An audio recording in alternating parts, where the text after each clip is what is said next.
When I stood in the driveway of the home where I'd learned to walk, where my mother had taught me to braid my hair, where my father's laughter still seemed to echo in the walls, I felt something inside me crack wide open. The for sale sign wasn't supposed to be there, but there it was, stabbed into the front lawn like a knife through my chest, red letters gleaming in the afternoon sun. Sold. I remember my hands going numb. The grocery bags I'd been carrying slipped from my fingers, and I heard the dull thud of canned goods hitting the concrete, rolling away. I didn't bend to pick them up. I couldn't move. All I could do was stare at that sign, at those 4 letters that didn't make sense. Couldn't make sense, because this house wasn't for sale. This house was mine, ours. My sister Victoria and I had inherited it together when our parents passed, and we'd both agreed. We'd both promised that we would never let it go. But promises, I was about to learn, are only as strong as the person making them. The key still worked. That was somehow the worst part. When I walked up to the front door, my legs shaking so badly I could barely stand. The brass key slid into the lock just like it always had. The door opened with that familiar creak, the one Dad had always said he'd fix, but never did. And for a moment, just a split second, I let myself believe this was all a mistake.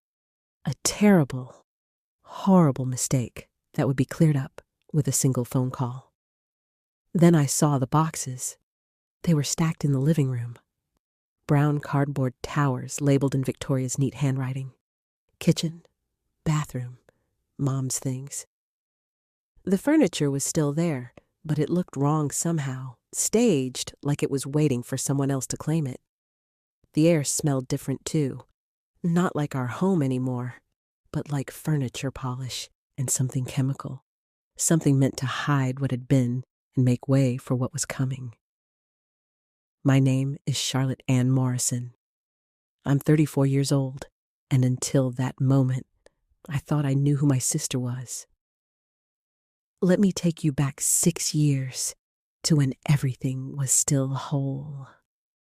Our parents died within 8 months of each other in 2019. Dad went first, a massive heart attack in the garden, while he was pruning Mom's rose bushes. He was 67, healthy as a horse, everyone said, and then suddenly he just wasn't. Mom never really recovered. She tried. God knows she tried, but it was like someone had dimmed a light inside her. By February of 2020, she was gone too. The doctor said it was pneumonia, but Victoria and I knew better. She died of a broken heart. The house had been in our family for 42 years. Dad bought it in 1983, back when the neighborhood was just starting to develop, and you could still afford a 4-bedroom colonial on a teacher's salary. He'd taught history at Jefferson High School, and Mom had been a nurse at St. Mary's Hospital. They'd raised us. In that house, Victoria, who was 5 years older than me, and me, the surprise baby who came along when Mom thought she was done having children. It wasn't a fancy house.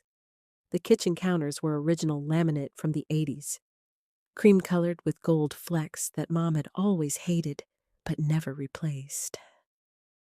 The wallpaper in the dining room had tiny blue flowers that had been outdated even when they'd put it up.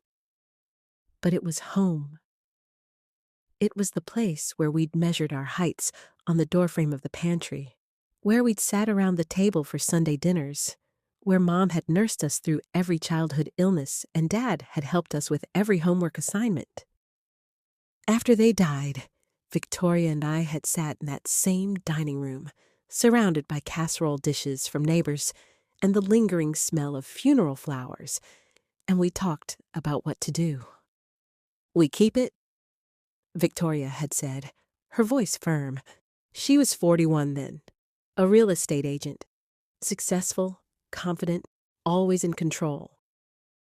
She'd been handling Mom and Dad's affairs, the will, the estate, all the paperwork that came with death.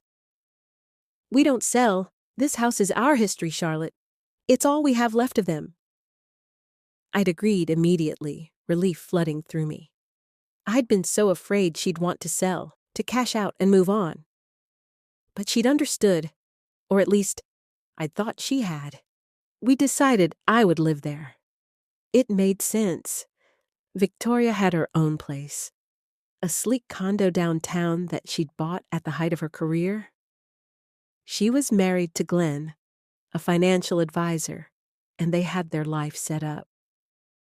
I, on the other hand, had just gone through a difficult divorce.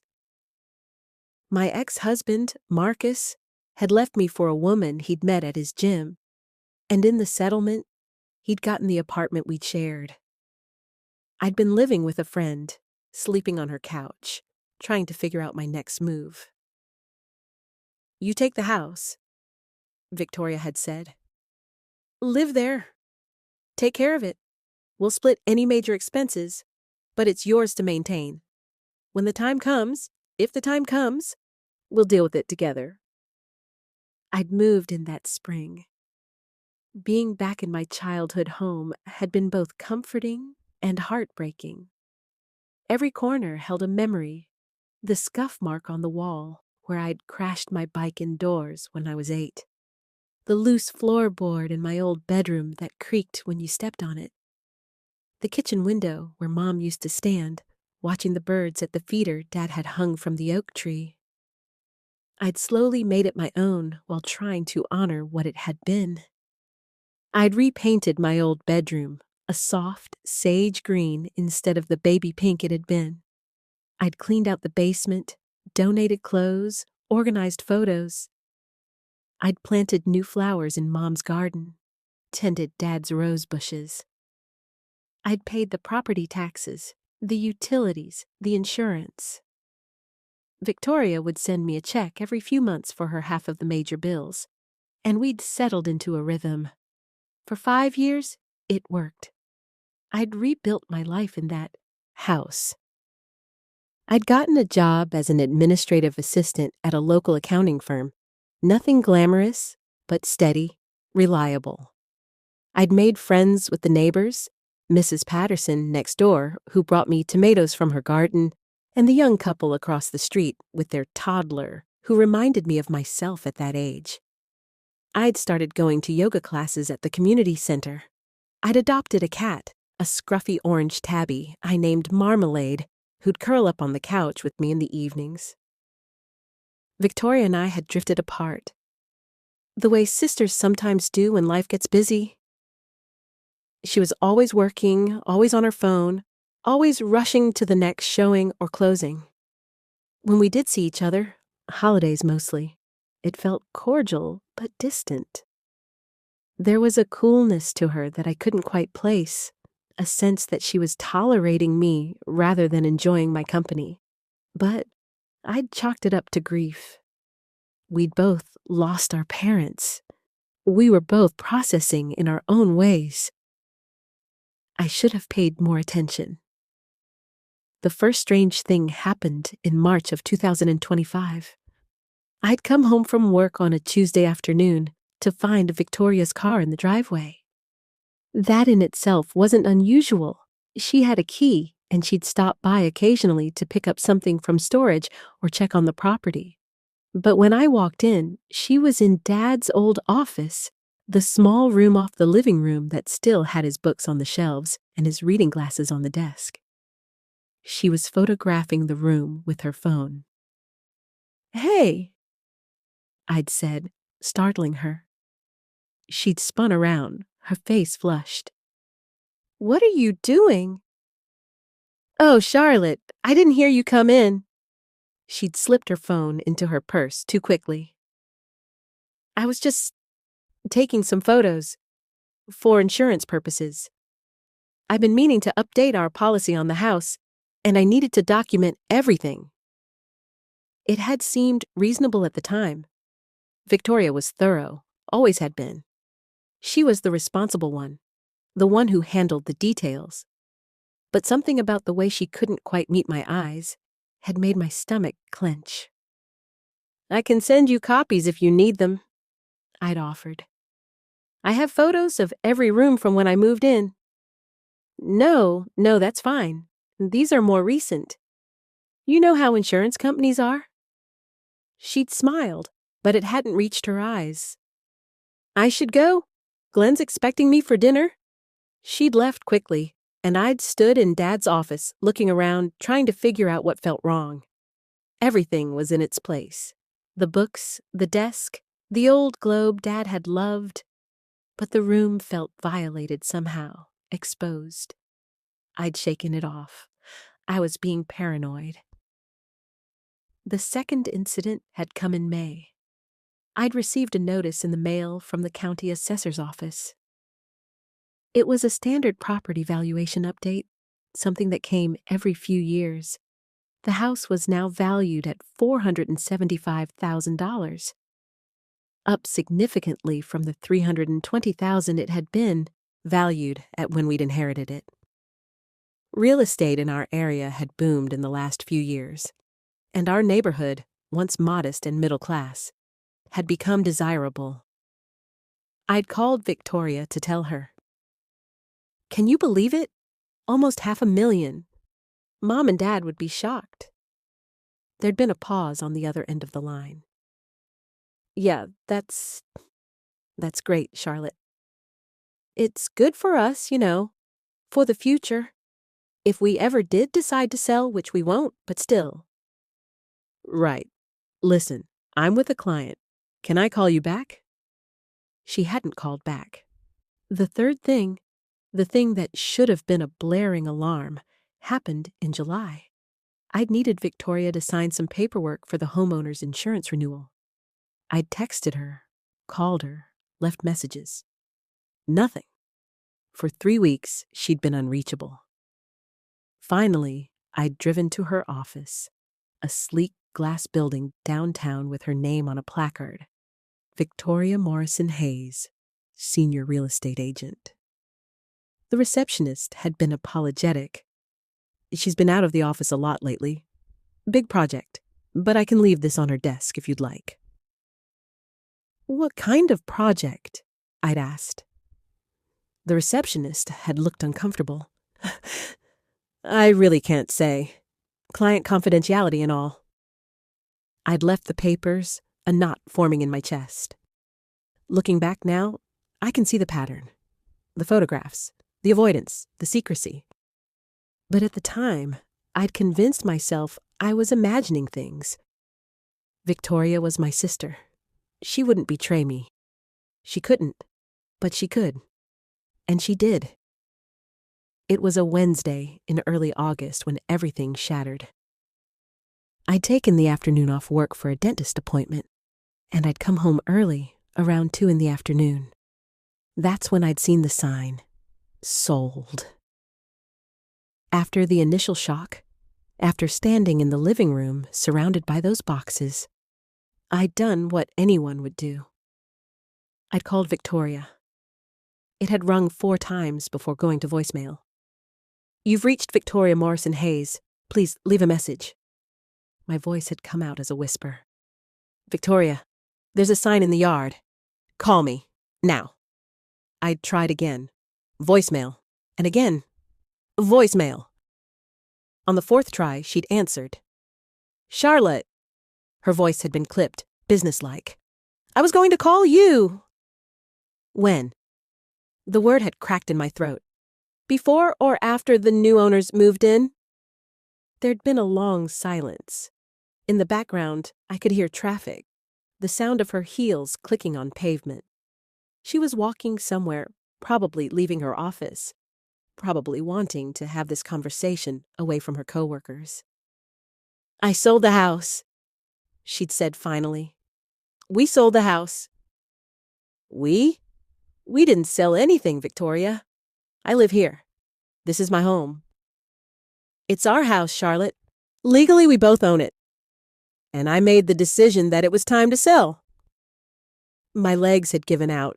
I'd sunk onto the couch, the same couch where Dad used to fall asleep watching baseball games. You can't do that. You can't sell a house without telling me, without my permission. Actually, I can. Her voice had been cold, matter of fact. I checked with our attorney. As equal owners, either of us can initiate a sale. And given that you haven't been paying your fair share...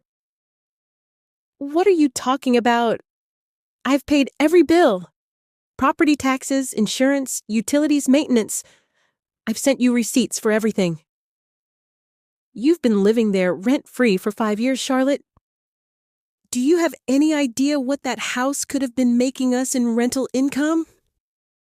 $2,500 a month minimum. That's $150,000 in lost revenue over 5 years. You've been benefiting from an asset that's half mine, and I haven't seen a dime. I couldn't breathe. The room was spinning. You told me to live here. You said we'd keep it. You promised. Things change. I have expenses. Glenn lost his job last year. Did you know that? No, of course you didn't, because you never ask about my life. We've been struggling, Charlotte. I need my share of this house. Then we could have talked about it. I was shouting now, tears streaming down my face. We could have figured something out. I could have bought you out, or we could have rented it, or... I already sold it. The closing is in 30 days. You need to be out by September 15th. 30 days?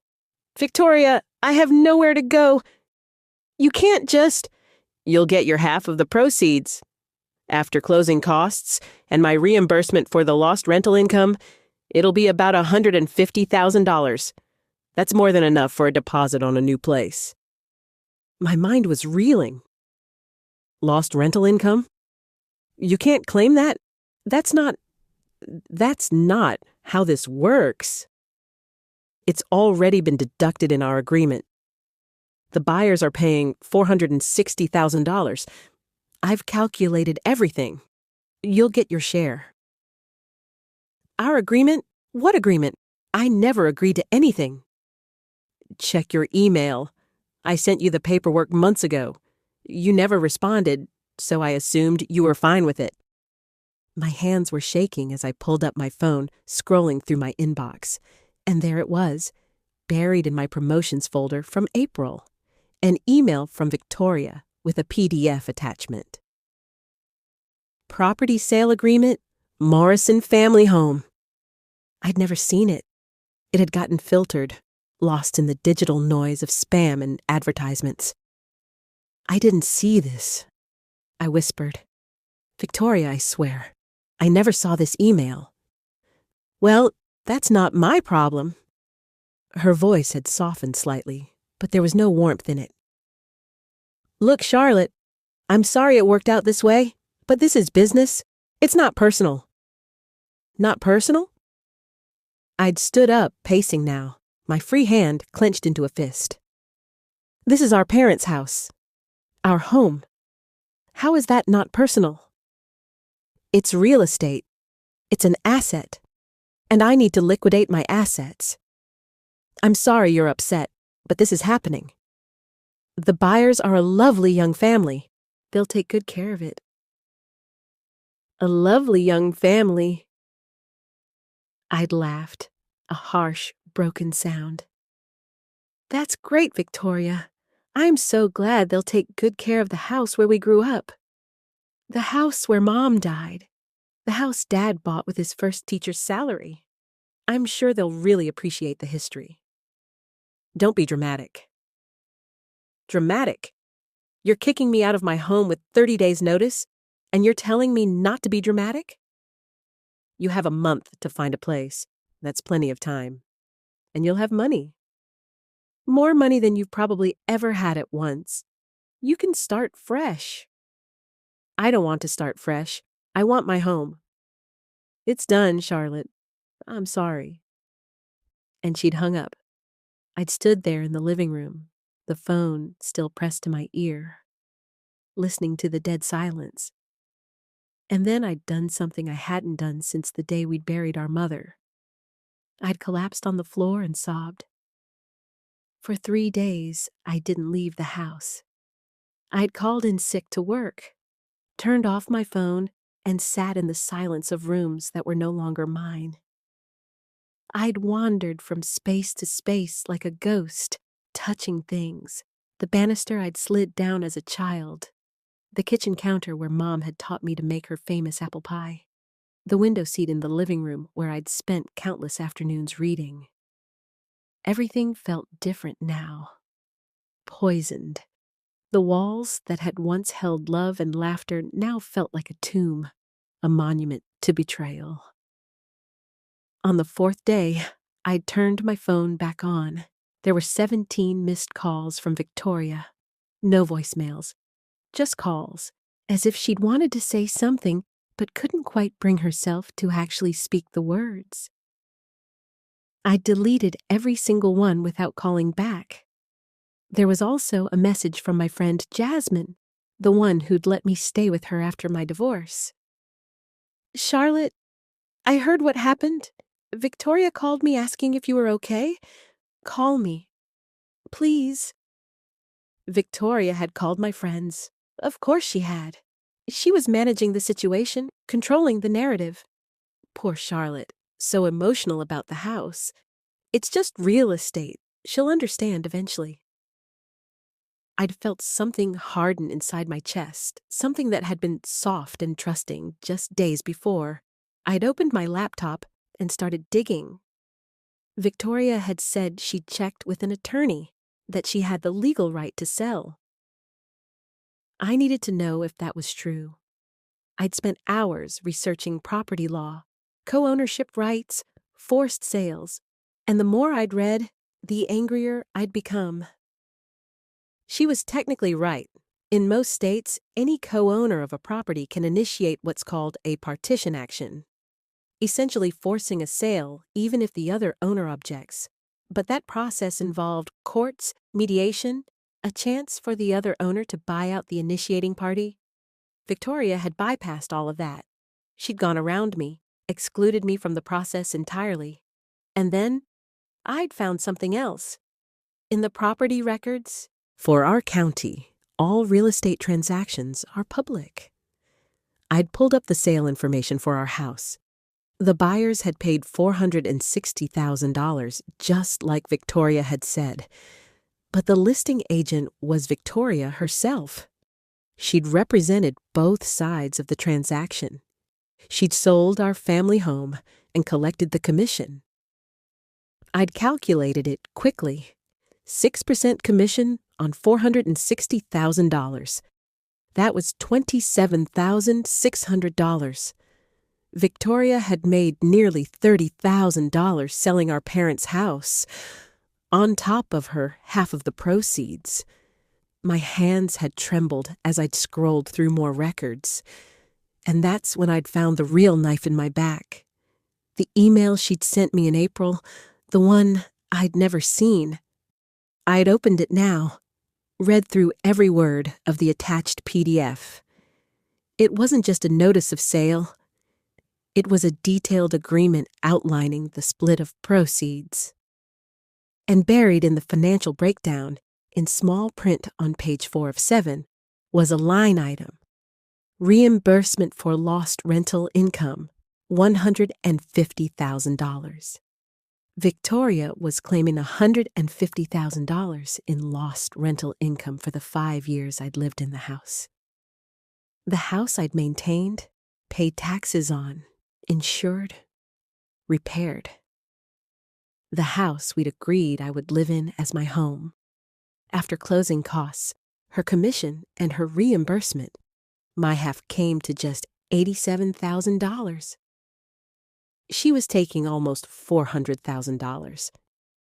I was getting $87,000 from our parents' house, the house they'd left to both of us equally. I'd printed everything, every document, every email, every public record, and then I'd called an attorney. His name was Robert Chen, and he'd been recommended by a co-worker.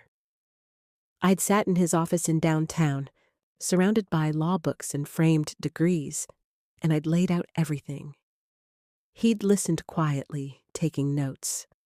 When I'd finished, he'd leaned back in his chair and sighed. "Ms. Morrison, I'm going to be honest with you. Legally, your sister has a strong position. As a co-owner, she does have the right to initiate a sale. The email she sent you, even though you didn't see it, constitutes notice. And if the sale closes in 30 days, there's not much time to stop it." My heart had sunk. "So there's nothing I can do?" I didn't say that. He'd leaned forward. "The reimbursement she's claiming for lost rental income, that's questionable. Very questionable. You have receipts showing you've paid all the property expenses. You have documentation of your original agreement. If you want to fight this, we can file an emergency motion to stop the sale until we can get in front of a judge. But I have to warn you, litigation is expensive, and it could take months, even years." "I don't have months." My voice had cracked. "I don't have years. I need to find a place to live." He'd nodded sympathetically. "Then your best option might be to negotiate. I can contact her attorney, try to get her to agree to a fairer split. She got her commission. She shouldn't also get to claim lost rental income. We can push for that. And if she won't negotiate, then you decide if you want to fight in court or if you want to take what you can get and move on." I'd left his office feeling hollowed out. The words echoed in my head. Take what you can get and move on. But something in me refused to accept that. That evening, I'd driven to Victoria's condo. Glenn's car wasn't in the lot. She was alone. She'd answered the door in yoga pants and an oversized sweater, her face bare of makeup. For a moment, she'd looked like my sister again. Like the Victoria who'd taught me to ride a bike, who'd held my hand at Mom's funeral. Then her expression had shuddered. "Charlotte, I wasn't expecting you. Can I come in?" She'd hesitated, then stepped aside. Her condo was immaculate, all clean lines and neutral colors, abstract art on the walls, not a single photo of our family. We'd sat across from each other in her living room, and I'd pulled out the printed documents. "I want to show you something," I'd said quietly. "This is the public record of our house sale. You made $27,600 in commission. That's on top of your half of the proceeds." She'd glanced at the papers, but said nothing. "And this," I'd pointed to the breakdown, "this reimbursement you're claiming, $150,000 for lost rental income. Victoria, we agreed I would live there. You told me to make it my home." That was before I understood the financial impact. The financial impact? My voice had risen. I paid for everything. Taxes, insurance, repairs. I have 5 years of receipts. You sent me checks for half of major expenses. Maybe $20,000 total over 5 years. I've put way more into that house than you have. You lived there rent-free. Because you told me to. Because it was our parents' house and we were keeping it in the family. Keep your voice down.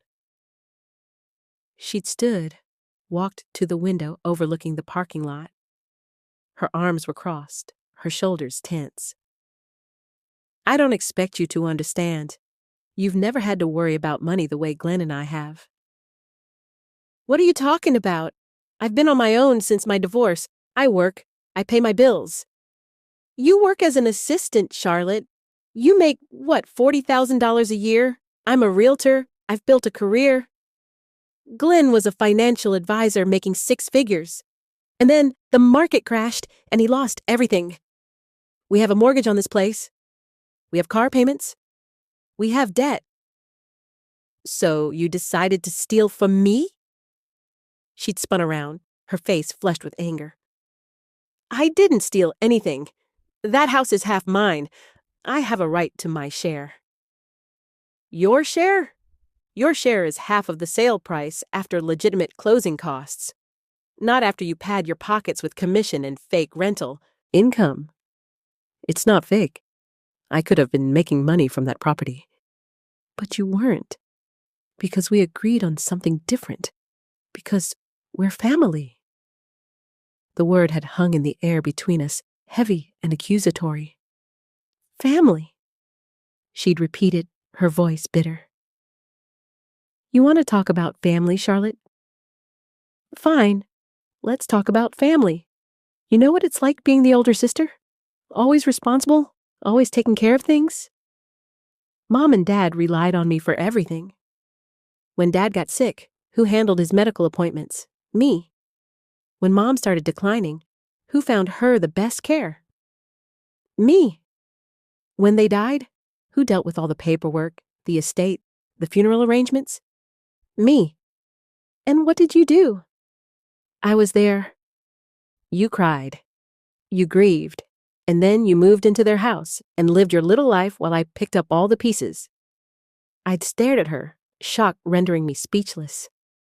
And now, she'd continued, her voice shaken, now, when I finally need something from that house, when I need my share, so Glenn and I don't lose everything, you're going to stand there and act like I'm the bad guy?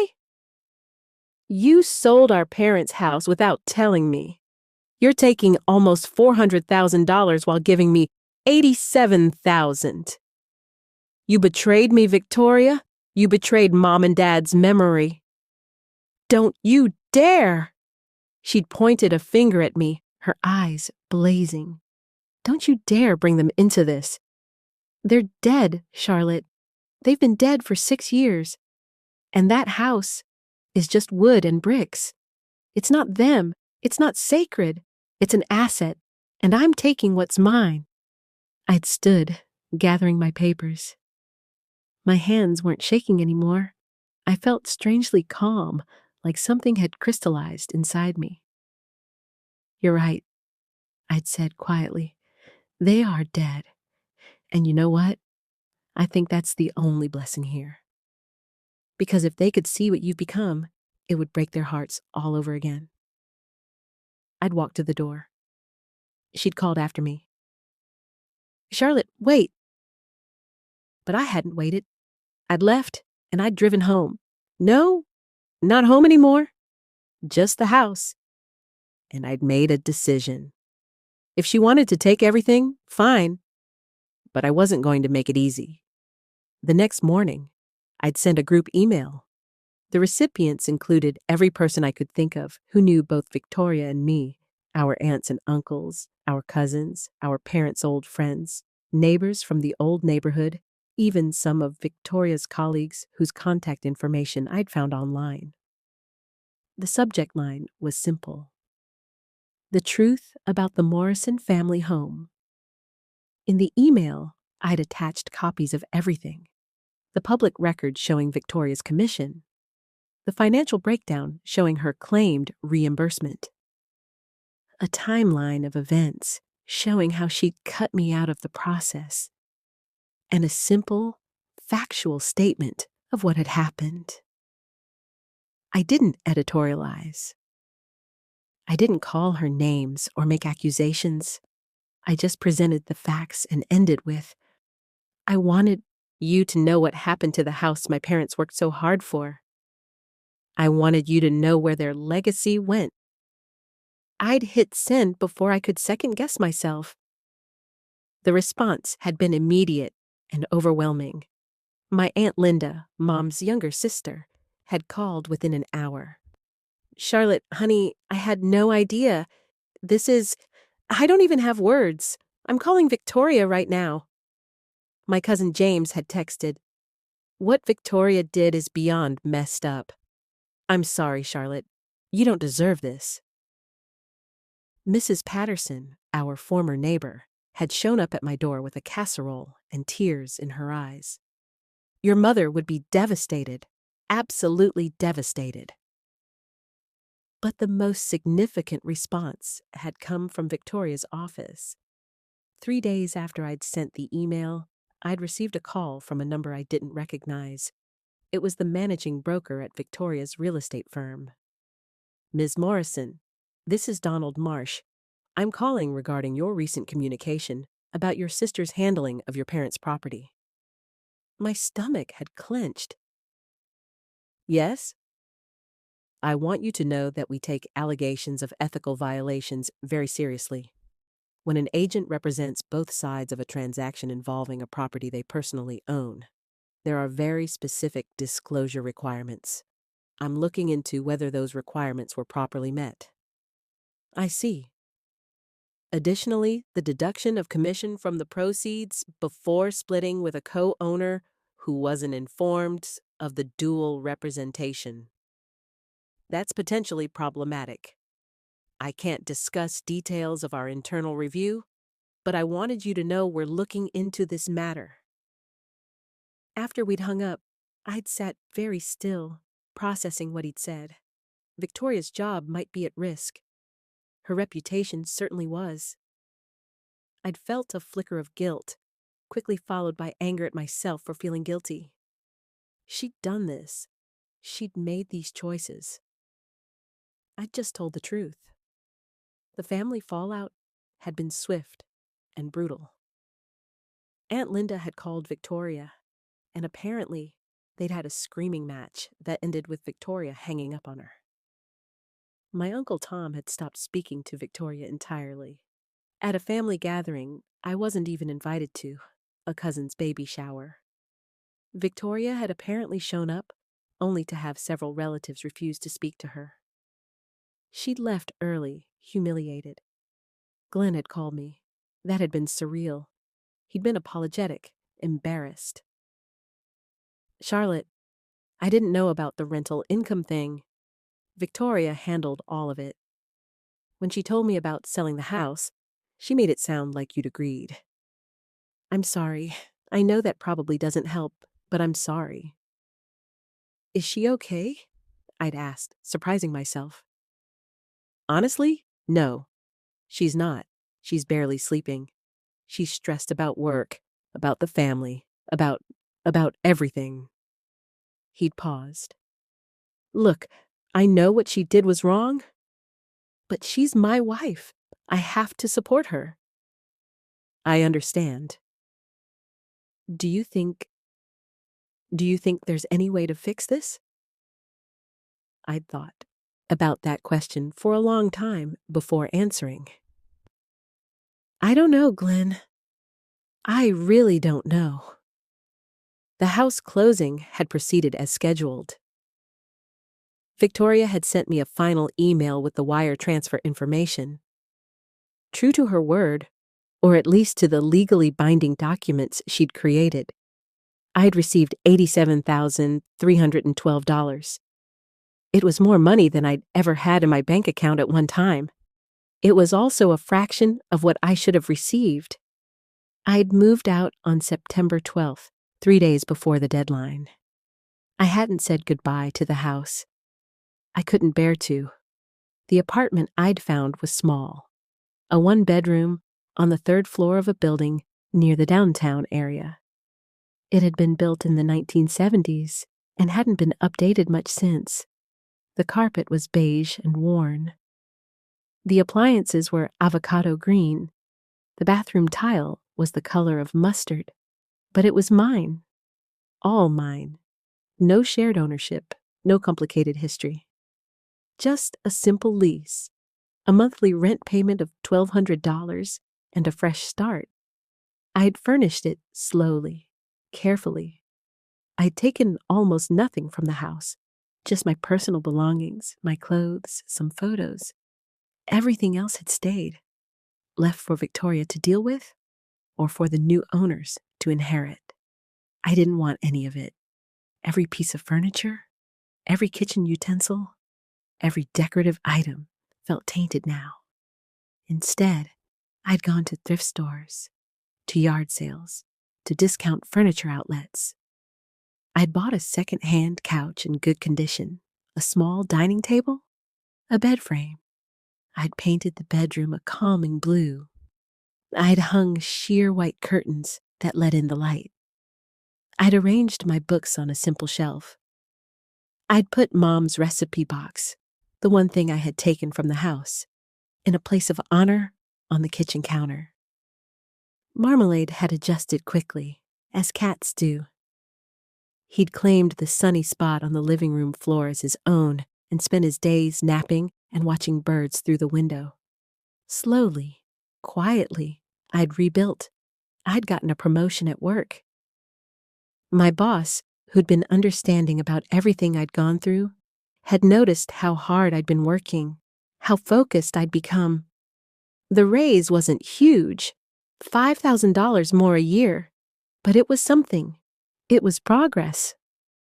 I'd started therapy. I'd found a counselor who specialized in family trauma, and every Tuesday evening at 6, I'd sit in her comfortable office with the soft lighting and the box of tissues always within reach, and I'd talk. About my parents, about Victoria, about trust and betrayal and grief. You're allowed to be angry, my therapist, Dr. Sarah Wu, had told me. Anger is a healthy response to betrayal, but you also have to decide what you want to do with that anger. Do you want to carry it forever, or do you want to process it and let it go? I hadn't had an answer to that yet. I'd reconnected with old friends, people I'd lost touch with over the years. I'd joined a book club at the local library. I'd started taking cooking classes on Saturday mornings, learning to make dishes Mom had never taught me. And I'd started writing. I'd never thought of myself as a writer, but Dr. Wu had suggested journaling as a way to process my emotions. What had started as simple daily entries had evolved into something more. I'd found myself writing about my childhood, about my parents, about the house, and what it had meant to me. I'd written about Victoria, too, trying to understand her, trying to piece together how the sister I'd known had become someone capable of such betrayal. I'd written about her pressure to be perfect, the weight of responsibility she'd carried. I'd written about her marriage troubles, her financial stress.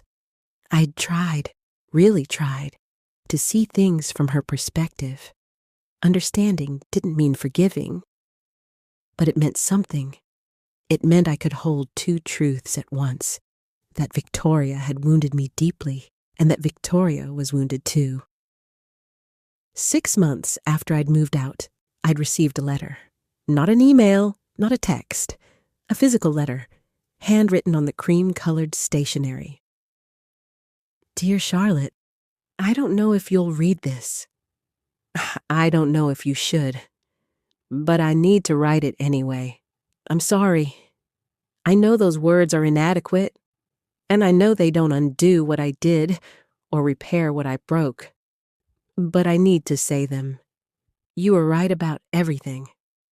The way I handled the house sale was wrong. The rental income deduction was wrong. Not telling you, not including you in the decision, all of it was wrong. I don't have a good excuse. I was desperate. Glenn and I were drowning financially, and I panicked. I convinced myself that I was justified, that I deserved more because I'd handled everything after Mom and Dad died. But the truth is, I was scared. And when I'm scared, I get controlling. I take over. I make decisions without thinking about who I might hurt. I hurt you badly, and I hurt Mom and Dad's legacy. The real estate board investigated me. They found that I violated several ethical guidelines. I've been suspended for 6 months. My career is probably over. Most of our family won't speak to me. Glenn and I are in counseling. We're trying to save our marriage, but I don't know if we can. I'm not telling you this to make you feel sorry for me. I'm telling you because I want you to know that there have been consequences and that I understand now what I did. I miss you. I miss my little sister. I miss the relationship we had before I destroyed it. I don't expect forgiveness. I don't deserve it. But if someday, maybe in the distant future, you could find it in your heart to let me try to make amends, I would do anything, anything. I love you, Charlotte. I never stopped loving you, even when I was hurting you. Your sister, Victoria. I'd read that letter probably 50 times. I'd cried over it. I'd raged at it. I'd held it and felt the weight of the words, the genuine remorse in the handwriting that shook slightly in places. And I'd put it in a drawer. Not thrown away, just put away. For when I was ready, I wasn't ready yet. Maybe I wouldn't ever be. But I wasn't consumed by anger anymore either. The house, the physical structure where I'd grown up, was lost.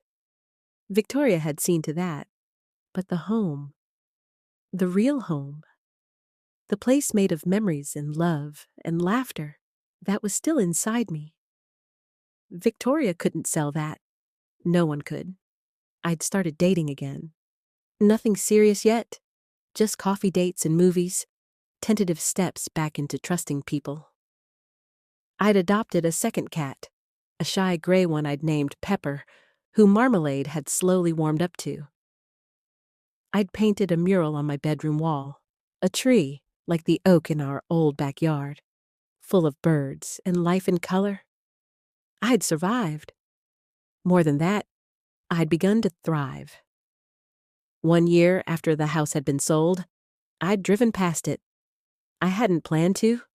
I'd been in the neighborhood visiting Mrs. Patterson, who'd moved to a retirement community nearby, but my car had seemed to steer itself down the familiar streets. The house looked different. The new family had painted it a soft yellow, instead of the white it had always been. They'd added shutters. They'd put in a new front door. The rose bushes were gone, replaced with a modern landscape of ornamental grasses and river rocks. It was someone else's home now, someone else's story, and that was okay. I'd sat in my car for a moment, windows down, feeling the afternoon breeze, and I'd said a quiet goodbye to my parents, to my childhood, to the version of Victoria I'd thought I knew. Then I'd driven home, to my apartment, my space, my life, and I'd felt something I hadn't felt in a long time. Peace. It's been almost 2 years now since Victoria sold the house. 2 years since my world shattered, and I had to piece it back together. People ask me sometimes if I regret sending that email exposing what Victoria did to our family and her colleagues. I've thought about that question a lot, turned it over in my mind during sleepless nights and quiet mornings. The truth is, I don't regret it. Not because I wanted to hurt Victoria, though I won't pretend there wasn't a part of me, in that moment of raw betrayal, that wanted her to feel even a fraction of the pain she'd caused me. But because staying silent would have meant carrying that burden alone.